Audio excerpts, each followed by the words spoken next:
Several years ago, I developed this unusual numbness and pain in my neck, and that's when it really all started hitting me. Because about 2 days after I thought the problem was resolved, I hit a brick wall. I began to have some of the worst feelings in my gut that I could ever imagine, something that I would never wish upon anybody. I began to feel isolated.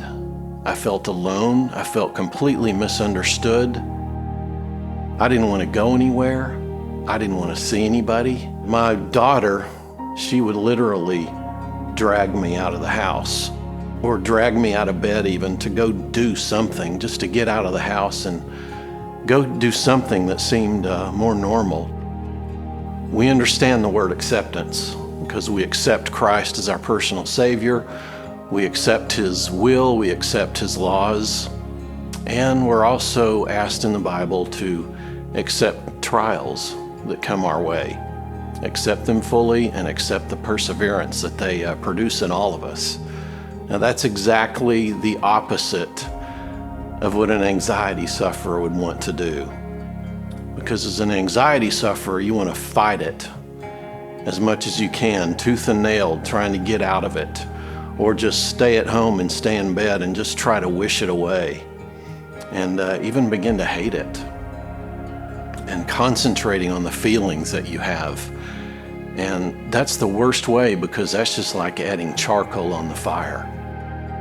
I just came to visit Prestonwood one day. I was just in tears in the service, and I wanted to go up and pray with the minister. So I got up and went forward, and right there in front of me was Joe Perry. And all I could really say to Joe was, I hate anxiety and I need help. That's just all I could get out. And he took me into his arms, and he prayed for me for a really long time, while I just sat there and kind of sobbed. And let the Lord do His thing. Let Him do His healing. Right there down in the pit with me was Jesus, just waiting for me with His hand held out to lead me out of this mess. And on that day, I was so overcome with a wave of peace throughout my entire body and soul that I knew I was finished, and that I could live my life like I wanted to. I will forever be grateful for my wife and my daughter being able to help me through this, especially my daughter dragging me out of bed. Now I drag her out of bed. So if you're in an anxiety state right now, I understand you may feel alone. You may feel like there's no way out of it. But I promise you, it's all just a bluff. That's just your mind tricking you into thinking that.